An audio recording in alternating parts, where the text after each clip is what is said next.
Nagrebelde ang mga Israelita. Ikalabing-4 na kabanata. Nang gabing iyon, humagulgol ang lahat ng mamamayan. Nagreklamo sila kina Moises at Aaron. Sinabi nila, "Mabuti pang namatay na lang tayo sa Ehipto o rito sa disyerto.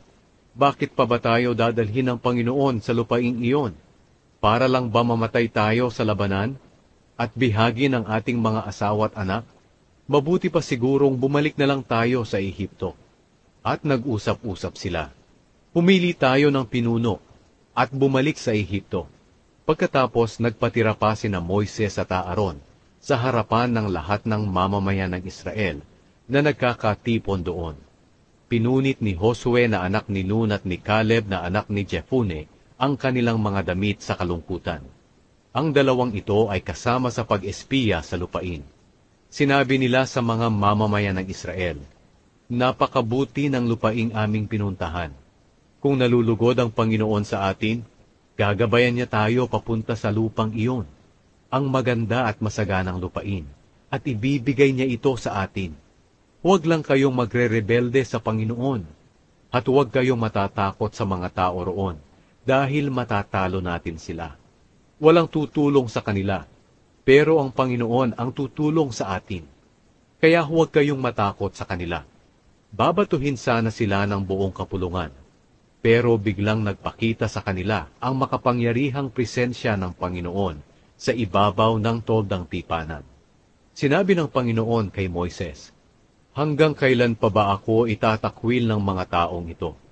Hanggang kailan pa ba sila hindi maniniwala sa akin? Sa kabila ng lahat ng himalang ginawa ko sa kanila, padadalhan ko sila ng salot at papatayin ko sila. Pero gagawin kitang isang bansa na mas makapangyarihan at matatag kaysa sa kanila." Sinabi ni Moises sa Panginoon, "Ano na lang po ang sasabihin ng mga Ehipsyo kung mababalitaan nila ito? Hindi ba't nalalaman nila na kinuha ninyo ang mga Israelita sa kanila sa pamamagitan ng inyong kapangyarihan? Kapag pinatay po ninyo ang inyong mamamayan, sasabihin nila ito sa mga naninirahan sa Kanaan, 'Narinig ng mga Kananeyo na kayo, Panginoon, ay sumasama sa mga Israelita, at nagpapakita sa kanila sa pamamagitan ng ulap na gumagabay sa kanila. Pinangungunahan niyo sila kapag gabi, sa pamamagitan ng apoy na parang haligi, at kapag araw sa pamamagitan ng ulap na parang haligi rin. Ngayon, kapag pinatay po ninyong lahat ang inyong mamamayan, sasabihin ng mga bansang nakarinig ng inyong katanyagan, hindi kayang dalhin ng Panginoon ang mga Israelita sa lupaing ipinangako niya sa kanila, kaya pinatay na lang niya sila sa disyerto.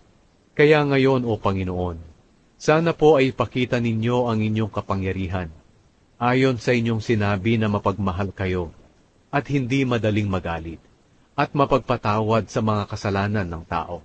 Pero pinarurusahan po ninyo ang mga nagkakasala, hanggang sa 3 at 4 na henerasyon. Ayon sa inyong dakilang pagmamahal, patawarin po ninyo ang mga kasalanan ng mga taong ito, gaya ng pagpapatawad ninyo sa kanila mula nang lumabas sila sa Ehipto." Sumagot ang Panginoon, "Patatawarin ko sila ayon sa iyong hiniling. Ngunit sumusumpa ako, ang Panginoong nabubuhay, habang ang buong mundo ay napupuno ng aking dakilang presensya. Walang sino man sa kanila ang makakapasok sa lupaing ipinangako ko sa kanilang mga ninuno.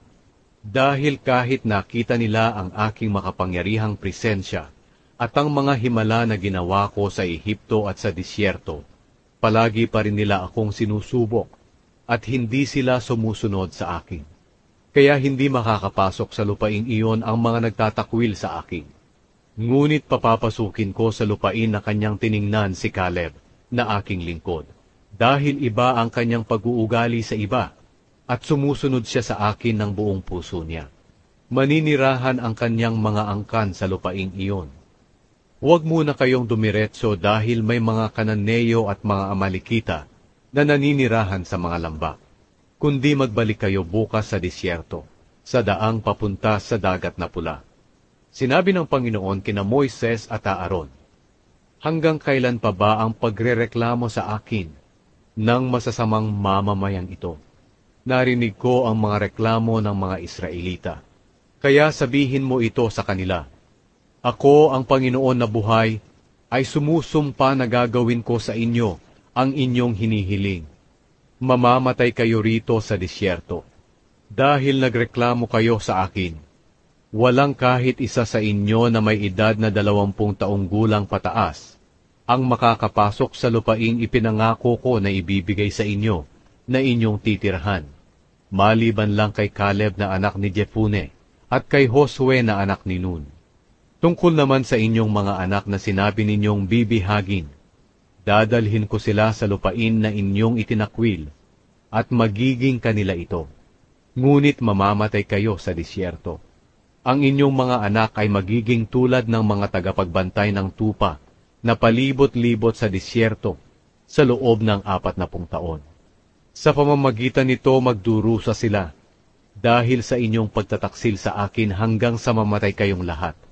Dahil ang mga espiya sa lupain ay tumira roon ng 40 araw, magdurusa rin kayo ng 40 taon, dahil sa inyong kasalanan, para malaman ninyo kung paano ako magalit sa mga kumakalaban sa akin. Ako ang Panginoon, ang nagsasabi nito, at siguradong gagawin ko ang mga bagay na ito sa masasamang mamamayang ito, na nagkaisang kumalaban sa akin. Mamamatay silang lahat sa disyerto. Ang mga taong inutusan ni Moises para sa pag-espiya, na nagbalita ng masama tungkol sa lupain na siyang naging dahilan ng pagrereklamo ng mga Israelita, ay namatay sa karamdaman sa presensya ng Panginoon. Sa 12 espiya, si Josue na anak ni Nun at si Caleb na anak ni Jepune lang ang hindi namatay. Natalo ang mga Israelita sa kanilang pagsalakay sa Kanaan.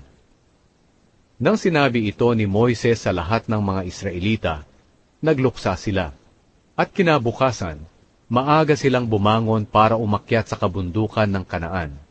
Sinabi nila, napag-isip-isip namin na nagkasala kami, at ngayoy handa na kami sa pagpunta sa lugar na ipinangako ng Panginoon. Pero sinabi ni Moises, bakit sinuway ninyo ang utos ng Panginoon na magbalik kayo sa disyerto? Hindi kayo magtatagumpay. Huwag kayong lalakad, dahil hindi kayo sasamahan ng Panginoon, at matatalo lang kayo ng inyong mga kaaway. Sa oras na makipaglaban sa inyo ang mga Kananeyo at mga Amalekita, mamamatay kayo. Hindi sasama ang Panginoon, dahil siya'y itinakwil ninyo. Pero naglakbay sila sa kabundukan ng Kanaan, kahit hindi sumama sa kanila si Moises at ang kahon ng kasunduan. Pagkatapos, sinalakay sila ng mga Amalekita at ng mga Kananeyo na naninirahan doon sa kabundukan, at natalo sila, at hinabol pa sila hanggang sa Horma.